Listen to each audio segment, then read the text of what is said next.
Hello, everyone. This is Tim with Online Big Blue, bringing you the best in New York Giants sports talk and entertainment. Well, today would normally be Black Friday, but I am now dubbing it Blue Friday after what happened in Dallas. Oh, the Cowboys. Where are I want to see all the guys that left me messages and posts saying that the Cowboys are the team that the Giants are going to have to worry about.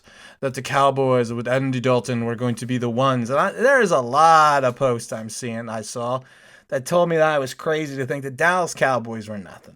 I don't care if they have Andy Dalton. The defense is still going to be its defense. The offense has got problems. Now the fact that they've lost 2 tackles and they still have Andy Dalton, I'm never been concerned about the Dallas Cowboys. But here will be my concerns here on Blue Friday.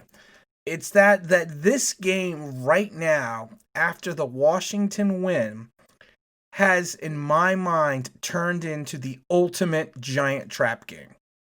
Let's think about this. The Giants off a bye week are like 4 and 6,731. I mean, they don't win off of bye weeks. It's I don't know why. And I understand the fact that a lot of teams come out flat.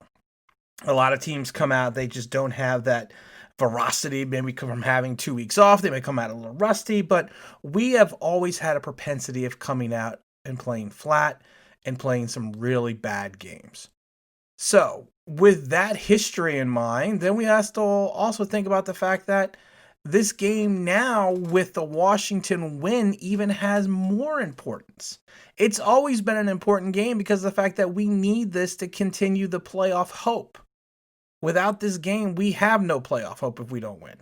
So that makes it doubly important. And now with Washington winning, and I have been saying for the last couple of weeks, the team that I fear the most in the NFC East that will be in the Giants' way would be the Washington Redskins. Yes, we beat them twice, but we got lucky to beat them that first time. We have to all send Christmas cards to Ron Rivera. And I did a video where I actually put up the address to Washington to send you guys, have Christmas cards sent. But they have talent on that defensive side. They got, 4 or 5 first-rounders on the defensive line. They had, at the point, some point in time, I don't know what the defense ranking is, but at one point in time, they had the number 1 pass defense in the league. They have talent. While the offensive side with Alex Smith can be suspect at times, Alex Smith can find the magic and move the ball. He found it today or yesterday. So, I mean, I worry about Washington. I really do. Montez Sweat, man. He if anyone saw that play, oof. And even Chase Young was getting off the ball. They are starting to get after teams now on the defensive side. So, and with that being the win, I think we were all hoping for a Washington win because of the fact that we hold the tiebreaker against Washington since we beat them twice in head-to-head matchups. So just in case we come down to a tie in the division. But with that Washington win, the importance of this game now has been even more magnified. And over the years, going back to Tom Coughlin, going back to Dan Reeves, going back to even Jim Fossil, these are the games that the Giants should win that we don't. That for some reason there's some cataclysm event in the game that costs us winning the game. And I'm kind of hoping that Joe Judge worked his team. I'm kind of hoping that he had a Parcellian moment and worked his team like Parcells used to work his team when it came up to a big game. I mean, back in the day, the Giants didn't have bye weeks under Parcells. So I'm hoping what happened is, but Parcells ran, anyone that knows the history of Bill Parcells understood that he ran tough practices. He really did. I mean, I used to see, training camp back in the day with Bill. And Bill, you went 2-a-day full pads. And he would do that inside the Meadowlands during work weeks. He would go full pads, full balls to the wall practice, and get his team prepared. Now, of course, with the CBAs over the years, a lot of that has changed. But he knew the importance of getting his team up and ready. And I'm hoping that these last 2 weeks, Joe Judge has instilled in practice the importance of what we need to do and what we need to accomplish on Sunday. The Bengals, in my mind, should be a pushover.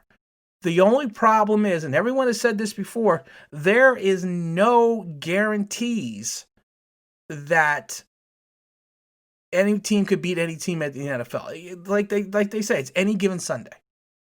I mean, any given Sunday, the Bengals can turn into one of the 49ers teams from the 80s and smoke the Giants. I don't think that's going to happen.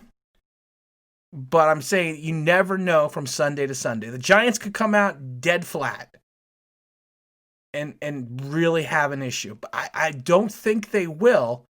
But if you look back at Giant history, this would rank up to be one of the ultimate trap games. Tom Coughlin was notorious for these types of games, these types of bad losses. I mean, and that scares me because, like I said, there is a history here, and that's the thing. And a lot of people don't like when I do history videos. I love doing Giants history videos because of the fact that I go back to the Giants, back in the days, back into '76. I know '76 doesn't sound like a long time ago, but '76 was a long time ago. I've seen this team play. I've seen this team reach a certain point, reach a certain pinnacle, and go against teams they should beat. And for some unknown reason, when they need to beat them, they come up short. So the question is, can Joe Judge break this streak, break this curse, and find a way for the Giants to win during this after this bye week? Now, he's had a lot to deal with the players and COVID. We still don't, at this point in time, while we're doing this video, we do not know what's going on with Graham Gano and a couple other players. But we need, like I said, so we need to kind of figure out, we need to just figure out what's going on with the players that we have sidelined right now. And then we kind of have to push forward. And even with, in some ways, Graham Gano is our best weapon and most consistent offensive weapon. But even without Graham Gano, if we got to sign someone for a week, we should be able to beat this team. Here's the problem. I always do this. I give you my fan hat and my betting hat. My fan hat says 35-17 Giants. Now, my betting hat is still having the Giants win, but I'm looking at, for some reason, I just feel it's 17-10. And I don't know why, but I just have that feeling. And another thing that scares me is we are a favorite in this game. When's the last time the Giants have been a favorite ever? In the last 3 years. I think we could probably count that on one hand. So what we need, that was my water bottle popping. I have to drink a lot of water today. There was, I hope everyone had a great Thanksgiving. There was too much frivolity going along during Thanksgiving. It was too much fun. Let's put it that way. Had too good of a time. And so you know what? And people know what I mean. When you have too good of a time, sometimes you need to drink a lot of water, and that's what I'm trying to do right now. I'm trying to get through this because I'm just, I love doing videos, and I love doing videos daily. And it's just hard sometimes to come up with, great material and content. And, that's why we steal it for Jordan. But seriously, folks, try the fish. I'm here all week. But like I said, I felt bad that I didn't do anything on Thanksgiving. I probably should have recorded something the day before because it's fine and interesting that we do have a lot of listeners that are overseas and in the military. And one gentleman sent me a message about how they enjoy the jersey that comes out when they get to listen to my show daily. So, so like I said, I do appreciate that, and I appreciate that a lot. But like I said, this right now is the ultimate trap game. I personally think that Joe Judge is going to figure out a way, that Joe Judge is going to man up, he's going to get his team to play well, and he is going to push forward, and the Giants are going to win. I still think the Giants, I'm hoping I got to break out the Cool Rush Daniel Jones jersey, and I'm hoping Jones, like I said, has the the turnover jersey in the closet, and he's wearing the non-turnover one again. And again, this is Tim with Online Big Blue, bringing you the best of New York Giants sports talk and entertainment. And as always, if you could like, give me subscribe, ring that bell, you know what I mean? That'd be awesome.